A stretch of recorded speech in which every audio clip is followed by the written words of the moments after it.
Ya, Assalamualaikum warahmatullahi wabarakatuh. Selamat pagi, selamat siang, dan selamat malam teman-teman semuanya. Sebelumnya, perkenalkan, nama aku Syifa Sayana Waruci dengan NIM 4014323650078. Di sini saya dari Teknologi Rekayasa Otomasi Angkatan 2023, yang dimana saya sedang mengerjakan tugas dari Praktikum Sistem Pengendali Elektrik. Di sini saya akan menjelaskan mengenai VFD dan juga motor AC induksi. Oke, mungkin kita bisa lanjut aja. Jadi, VFD ataupun Variable Frequency Driver merupakan sebuah perangkat penting dalam lanskap otomasi. Jadi, perangkat ini tuh berfungsi sebagai pengontrol yang menggerakkan suatu motor listrik dengan memvariasikan suatu frekuensinya dan juga tegangan yang diterapkan pada motor tersebut. Nah, pada dasarnya, VFD ini tuh menyesuaikan kecepatan motor listrik AC dengan mengubah frekuensi pasokan listriknya. Dan juga untuk penyesuaian ini tuh memungkinkan untuk kontrol motornya itu yang lebih presisi dan juga untuk memungkinkan akselerasi dan deselerasinya itu yang lancar. Dan juga ini dapat meningkatkan kinerja dan umur motor secara signifikan. Kemudian, VFD ini umumnya digunakan dalam berbagai aplikasi, termasuk pompa, konveyor, dan juga kipas. Dan juga dengan mengendalikan kecepatan motor, VFD ini juga membantu mengurangi konsumsi energi dan biaya operasional. Dan lebih jauh lagi, VFD ini tuh juga memberikan perlindungan yang baik untuk motor kita dari masalah yang berkaitan dengan tekanan mekanis dan juga listrik, sehingga dapat kita pastikan kinerja dan keandalannya itu lebih optimal. Kemudian di sini ada prinsip kerja. Jadi VFD beroperasi dengan mengubah daya AC yang masuk menjadi daya DC, lalu akan kembali menjadi output AC yang terkontrol menggunakan inverter. Dan juga pada proses konversi ini tuh melibatkan beberapa komponen utama, yaitu ada penyarah, kapasitor, dan juga IGBT ataupun insulate gate bipolar transistor. Kemudian untuk prinsip kerja VFD itu memiliki 3 tahapan, yaitu ada penyiarahan, penyaringan, dan juga inverter. Kemudian di sini ada penyiarahan ataupun rectifier stage. Jadi, langkah pertama itu kita melibatkan penyiarahan tegangan masukan dari AC ke DC. Yang ini itu bisa dicapai dengan menggunakan dioda ataupun thyristor yang mengubah daya AC menjadi bentuk DC yang secara berdenyut. Kemudian ada penyaringan ataupun deselling filter. Jadi setelah perbaikan, kapasitor digunakan untuk menghaluskan DC yang berdenyut sehingga akan menghasilkan tegangan DC yang lebih stabil. Dan DC ini tuh juga menyediakan daya yang diperlukan untuk pembalik pambut.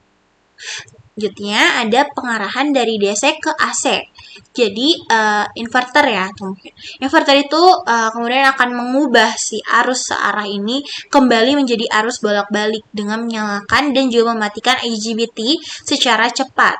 Dengan memvariasikan frekuensi dan juga durasi pengalihan, inverter ini dapat mengendalikan frekuensi keluaran dan tegangan yang dipasok ke motor. Kemudian di sini ada motor AC induksi. Jadi motor induksi ini merupakan sebuah motor listrik arus bolak-balik ataupun AC yang paling luas digunakan. Penamaan itu berasal dari kenyataan bahwa motor itu bekerja berdasarkan induksi medan magnet stator ke statornya. Yang dimana arus dari rotor motor itu bukan diperoleh dari sumber tertentu, tetapi merupakan arus yang terinduksi sebagai akibat adanya perbedaan relatif antara putaran rotor dengan medan putar ataupun rotating magnetic field yang dihasilkan oleh arus stator. Dan juga motor induksi ini tuh sangat banyak digunakan di dalam kehidupan sehari-hari, baik di industri maupun di rumah tangga. Dan juga motor induksi ini tuh yang umum dipakai itu adalah motor induksi 3 fase dan juga motor induksi 1 fase. Yang dimana motor induksi 3 fase itu bisa dioperasikan pada sistem tenaga 3 fase dan banyak juga digunakan dalam berbagai bidang industri dengan kapasitas yang besar. Kemudian di sini ada konstruksi motor induksi. Jadi motor induksi itu memiliki 3 bagian penting, yaitu ada stator, celah, dan juga rotor. Jadi untuk stator itu suatu bagian yang diam dan mempunyai kumparan yang dapat menginduksikan medan elektromagnetik kepada kumparan rotornya. Kemudian celah merupakan celah udara yang dimana tempat berpindahnya energi dari stator ke rotor. Kemudian dari rotor itu sendiri adalah suatu bagian yang bergerak akibat adanya induksi magnet dari kumparan stator yang diinduksikan kepada kumparan rotor. Kemudian ini ada konstruksi motor induksi, jadi di sini adalah bagian celah udaranya. Kemudian ini dari rotor dan juga ini ada statornya. Sesuai dengan yang sudah saya sampaikan tadi, bahwa stator itu akan mengirimkan suatu induksi ataupun kumparan dari si stator ini yang kemudian melalui celah udara ini lalu masuk ke rotornya tuh. Gitu. Kemudian untuk prinsip kerja dari motor induksi itu adalah bekerja berdasarkan prinsip induksi elektromagnetik. Jadi pada saat sumber AC 3 fase terhubung dengan kumparan stator, maka akan timbul medan putar di stator akibat dari arus bolak-balik yang mengalir pada kumparan stator yang mempunyai beda antar fasenya sebesar 120 derajat. Kemudian, induksi elektromagnetik ini dari medan putar stator ini akan memotong flux-flux magnet pada batang konduktor rotor. Karena kumparan rotor ini merupakan rangkaian tertutup, maka akan menimbulkan tegangan dan arus induksi yang menghasilkan medan magnet pada rotor. Kemudian interaksi ini tuh antara medan magnet putar stator dan juga medan magnet rotor akan menghasilkan medan magnet total karena adanya medan magnet total, panjang kumparan rotor, dan juga arus pada kumparan rotor itu akan menghasilkan gaya Lorentz, yang gaya inilah yang akan menghasilkan torsi sehingga motor itu bisa berputar. Lanjut untuk menjelaskan dari datasheet VFD-nya. Jadi ini sesedikit yang saya ketahui mengenai VFD.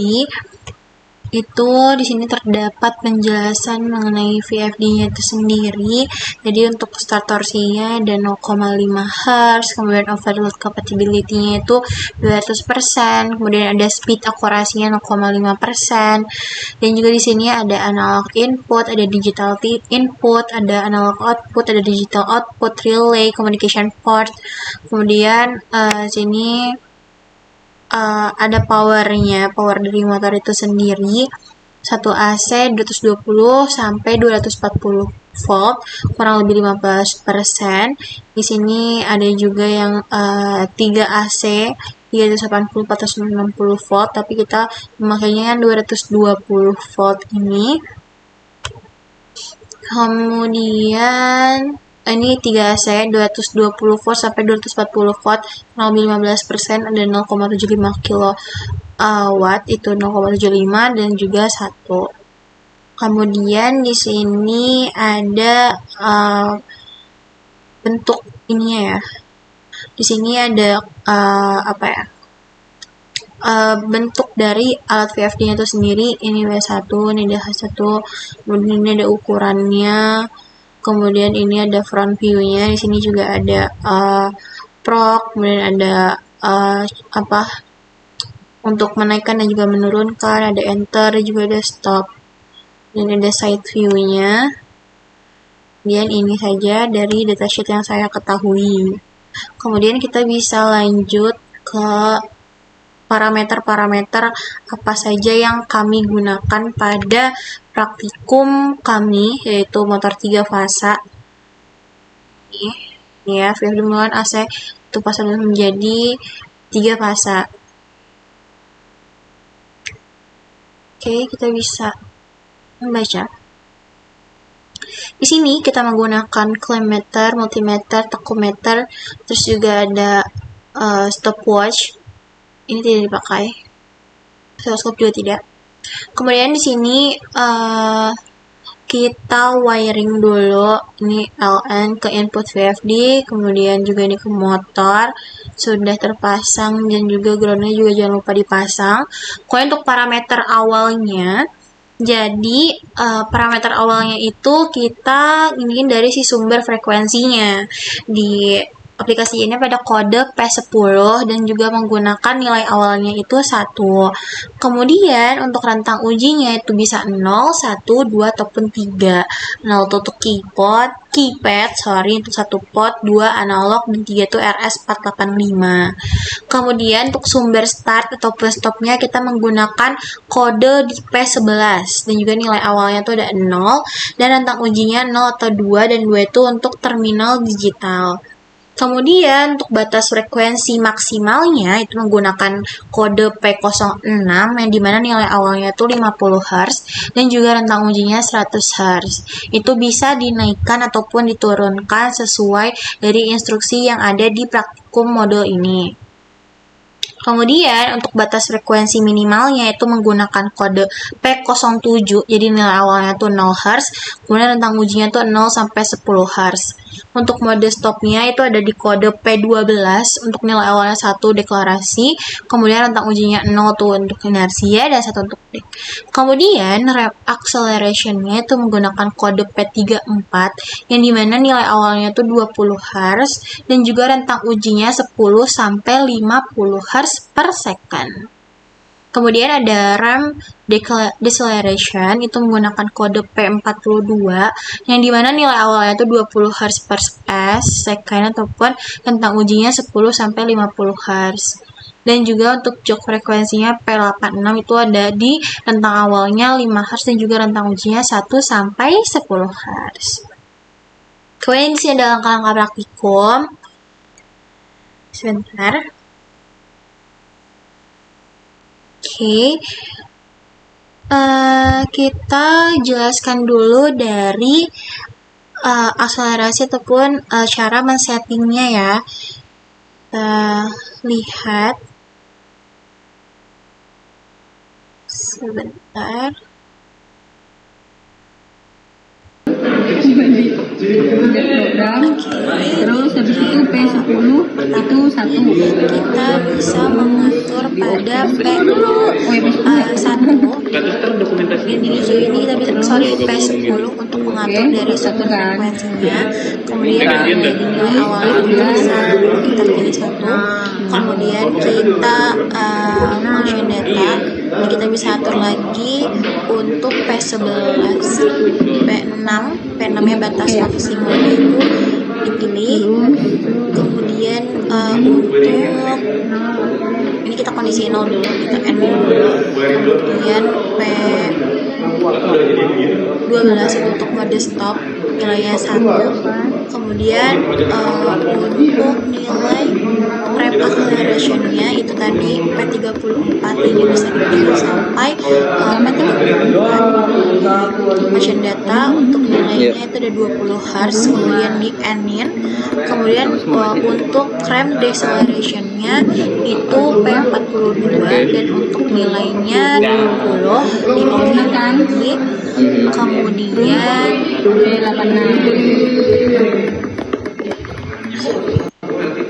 kemudian ini selanjutnya jog frekuensinya itu ada di P86. 86 ya? Benar, kemudian di function data dan nilainya itu kita balikkan, terus habis itu kemudian nyalakan. ini bisa dimatiin. Nah, itu hasilnya seperti ini. Ini ikutin ya. Motornya. Ya, kita tahu dulu.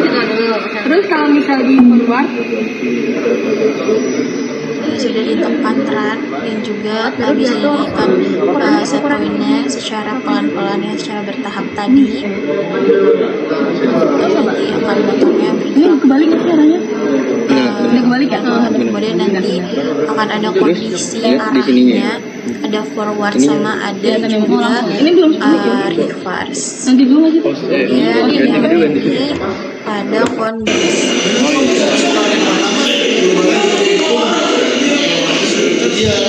kemudian berbalik. Kemudian sudah kita lihat kepada dari uji remnya ataupun uji akselerasi dan juga dekselerasinya. Ini bisa kita lihat 1, 2, 3.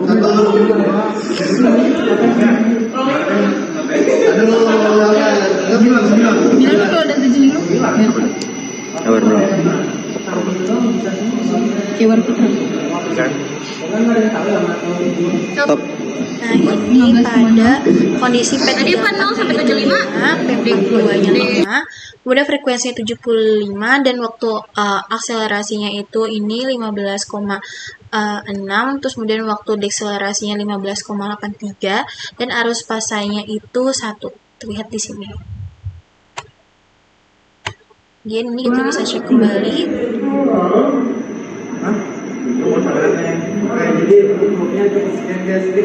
Oh, lebih cepat ya naiknya ya. Stop. Nah, ini untuk yang tabel kedua, P34-nya 10, P42-nya 10, frekuensinya 75, dan untuk waktu akselerasi dan juga dekselerasinya itu 8,12, kemudian arus pasanya itu 1,1. Apa? Next. Lah iya ini. Kabarin kalau kabarin. Gimana?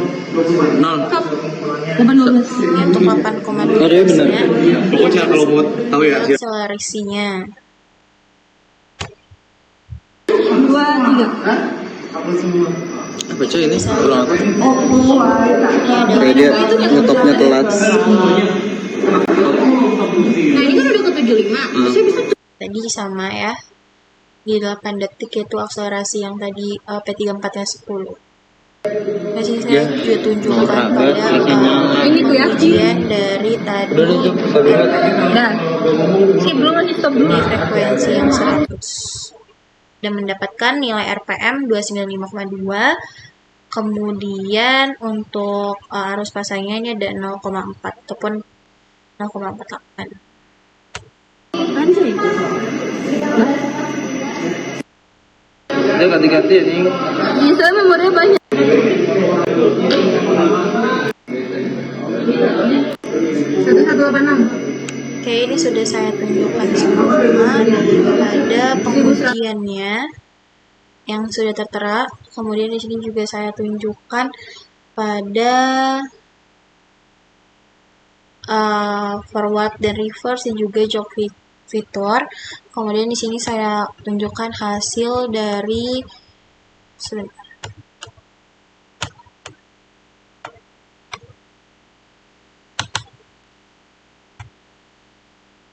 Ya, di sini saya tunjukkan dari tabel hasil praktikum kami. Ini mendapatkan frekuensi dari 10, RPM-nya 293,9, arusnya 0,3, dan juga ini secara berurutan. Kemudian ini pada pengujian yang kedua, akselerasi dan juga deakselerasi, itu pada P34-nya tuh nilai 5, P42-nya 5, mendapatkan waktu akselerasinya itu 15,6 dan deakselerasinya 15,83, dan arus pasangnya tuh 1.